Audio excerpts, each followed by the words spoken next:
말씀 제목 같이 한번 읽어봅시다. 설교의 제목 같이 한번 읽어봅시다. 시작. 인자와 진리. 자, 이 굉장히 귀한 그 단어입니다. 성경에 보편적으로 그 인자와 진리에 대해서는 끊임없이 그 반복되는 단어 중에 하나가 바로 그 인자와 진리라는 것입니다. 자, 이분 아시죠? 그 손정희 회장인데, 자, 이분은 우리나라 한 민족이지만 그 제1교포 3세로 태어납니다. 1957년에 그 일본의 한 판자촌에서 태어나요. 굉장히 힘든 삶을 삽니다. 고등학교 때까지 엄청난 삶을 살아요. 우리 부모님들 세대는 있었죠. 넉마지기 이런 거는 기본이고 항상 뭘 먹어야 될지 걱정하는 가정에서 자라납니다. 그러다가 고등학생 때 미국으로 공부하려고 건너가요.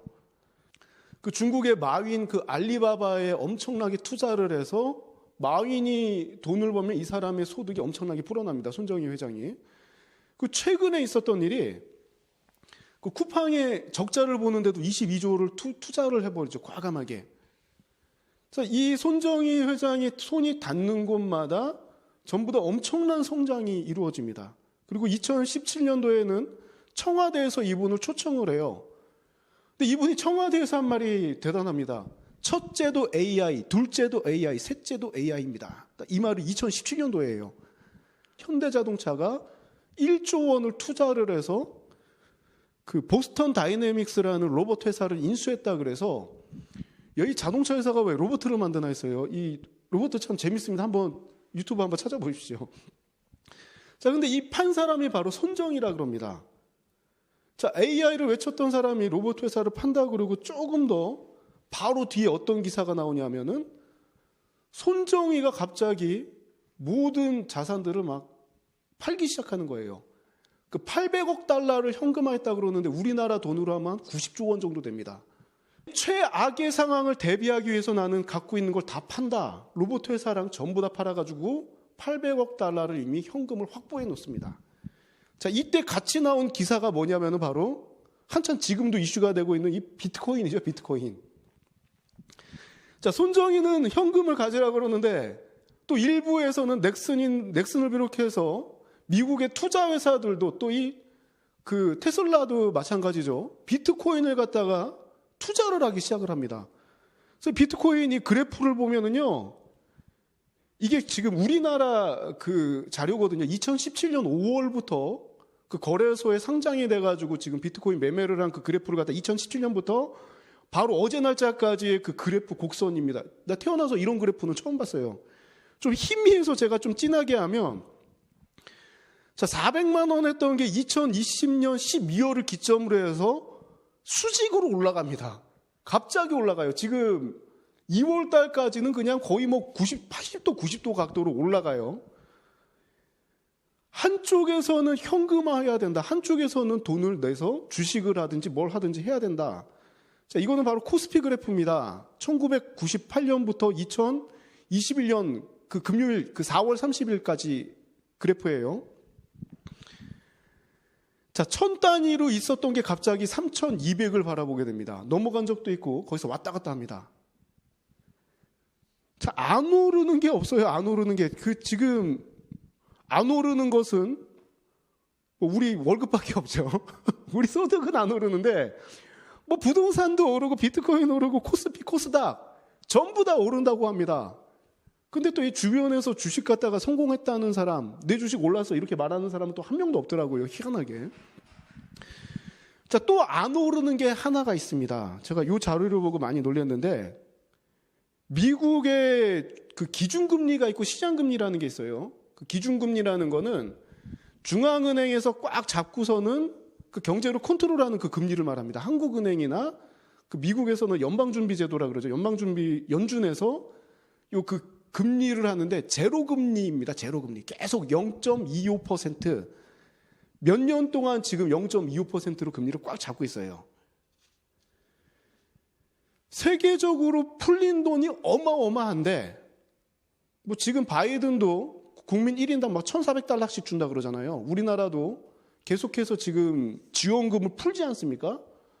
돈이 풀리는 건 많은데 금리가 제로금리다. 이거는 굉장히 이상한 상황입니다. 정상적인 상황이 아니에요. 누가 보더라도 이상한 상황입니다. 미국의 금리가 오르기 시작하면은 팔 수 있는 거 다 팔아야 됩니다. 한 3% 되면 그때부터는 진짜 세계 정말 난리가 나는 그런 상황입니다. 약간 오른다 이런 말이 있으면 그때부터 정리할 준비를 해야 됩니다. 자, 이런 상황에서 우리는 과연 무엇을 보고 살아야 될까? 자, 다른 거 다 오른다 그러는데 오늘날 그 청년들이 굉장히 힘들죠. 노동을 해서 시급은 올라가고 월급은 받지만 내가 일하는 만큼 월급을 받은 만큼 그 돈의 가치가 있느냐. 풀린 돈이 많기 때문에 월급은 많이 받는 것 같더라도 이거에 대한 그 상대적인 개념으로 이게 굉장히 빈곤하게 느껴집니다. 그리고 우리가 지금은 먹고 살 걱정하는 시대가 아닙니다. 이 배를 굶는 이런 걱정을 할 게 아니라 상대적인 그 박탈감 있잖아요. 야, 저 사람은 저 정도인데 나는, 이게 사람을 굉장히 괴롭게 합니다. 자, 이런 상황에서 우리는 무엇을 보고 살아야 할까? 자, 이 비트코인 할 사람은 비트코인하고 주식할 사람은 주식하고 세상 사람들은 저마다 자기들의 정확한 그런 판단에 의해서 살아가려고 합니다. 그리고 이것이 안 되면은 전문가의 그런 조언을 따라갑니다. 그런데 주변에 이렇게 따라가는 사람들 보면은 성공한 사람들보다 이렇게 이끄는 사람들이 보통 성공을 하더라고요. 자, 그러나 저는 이런 때일수록 그리스도인들은 그 하나님의 말씀을 붙들고 살아야 됩니다. 이런 와중에 저도 굉장히 마음이 힘든 와중에 오늘 읽은 잠언 3장 3절과 4절의 말씀을 보고 굉장히 큰 힘을 얻었습니다. 우리 다시 한번 3절 말씀 같이 한번 읽어봅시다. 시작. 인자와 진리가 내게서 떠나지 말게 하고 그것을 내 목에 매며 내 마음판에 새기라. 아멘. 자, 인자와 진리. 자, 이것은 아까 서두에 말씀드린 대로 성경에서 굉장히 보편적으로 하나님과 인간 관계, 그러니까 나와 하나님과의 관계, 나와 인간의 관계에서 계속해서 강조되는 단어입니다. 자, 인자라는 단어는 그 히브리어로는 헤세드라 그러는데 많이 들어봤죠? 미용실 이름도 헤세드가 있습니다. 자, 헤세드라 그러는데 사랑, 자비, 인애, 그 연민 이런 거 있잖아요. 막 도와주고 싶은 이런 사랑을 다 통틀어서 헤세드라고 합니다. 즉, 이 헤세드는 인간에 대한 하나님의 사랑, 즉 하나님께서 인간을 사랑하는 그 마음 있죠. 이 부모님들이 자녀들을 볼 때에 다 해주고 싶은 마음. 내 신발은 지금 다 나달나달 떨어지더라도 우리 자녀만큼은 메이커 신발을 씻겨주는 이런 마음 있죠. 이런 거를 나타낼 때도 쓰이고, 또 반대로 인간이 하나님 사랑하는 마음 있죠. 이 자녀들이 부모에게 잘하고 싶은 마음 있지 않습니까? 내가 보답하고 싶은 그런 마음을 나타낼 때도 이 인자, 헤세드라는 단어가 씁니다.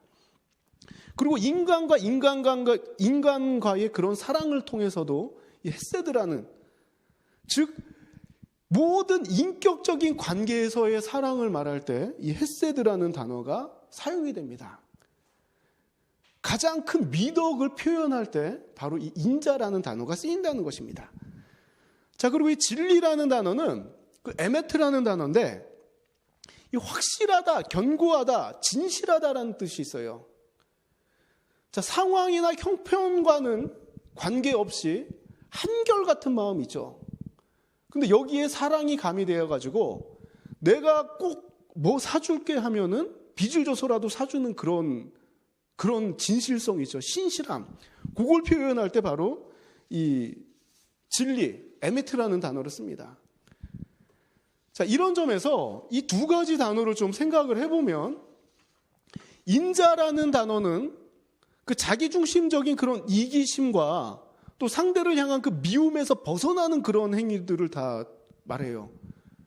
그러니까 내가 사랑한다 그러면 상대를 미워하지 않고, 내가 인자하게 대한다 그러면은 내 이기심이 아니라 상대방을 더 애타심을 가지고 바라보는 그런 마음을 뜻한다면, 이 진리라는 것은 상황이나 이익에 따라서 변하지 않고, 내가 막 이렇게 연약하기 때문에 상황이 바뀌면은 어길 수밖에 없고, 또 이익이 생기지 않으면 포기할 수밖에 없는 이런 것들을 갖다가 극복하는 것을 갖다가 이 진리라고 볼 수 있습니다. 오늘 말씀은 이 두 가지를 지적하면서 이것으로부터 흔들리지 말라고 합니다. 세상의 정세가 어떻게 흐르든지 아니면 내 환경이 어떻게 바뀔지라도 너는, 하나님의 자녀인 너는 항상 그 마음을 품고 살아가라는 것이에요. 이 두 가지를 염두에 두고 살면은 그 결과가 무엇인가? 우리 4절 말씀 같이 한번 읽어봅시다. 같이 읽겠습니다. 시작. 그리하면 내가 하나님과 사람 앞에서 은총과 기중히 여김을 받으리라. 아멘. 은총이라는 게 사랑받는 것 말하는 거 아닙니까? 그리고 이 기중히 여김이라는 것은 보통 그냥 이렇게 막 세워주는 이런 것보다도 어떤 것에 가깝냐면은 우리나라는 그냥 좋으면 좋다 그래요. 그렇죠? 영어를 보면은 good, better, best 있습니다. 그렇죠? 좋다, 더 좋다, 최고로 좋다, 베스트. 이것처럼 여기서 말하는 귀중히 여김은 최고로 좋은 상태를 말해요. 인자와 진리를 항상 염두에 두고 살아갈 때 하나님 앞에서 사랑받고 가장 최상의 상태를 유지할 수 있다. 그리고 사람들 앞에서도 사랑받고 최상의 상태를 유지할 수 있는 방법은 바로 인자와 진리를 가지고 이 세상을 살아가라는 것입니다. 나한테 무언가 베풀 수 있는 좋은 기회가 왔습니다. 항상 어렵게 살다가 뭔가 넉넉함이 생겼습니다. 그러면 가장 먼저 생각나는 사람이 누구입니까? 가족이나 가장 사랑하는 사람이 당연히 생각나겠지만 그 시기를 잠깐 지나면은 내가 큰 도움을 받은 경험이 있다면, 내가 어떤 여유로움이 생겼을 때 나에게 도움을 줬던 사람에게 보답하고 싶은 마음이 생깁니다. 자, 그리고 반대로 우리가 공경에 처할 때 어떤 사람이 가장 먼저 떠오릅니까? 돈 많은 사람 가장 먼저 떠오릅니까? 아니면 똑똑한 사람 떠오릅니까?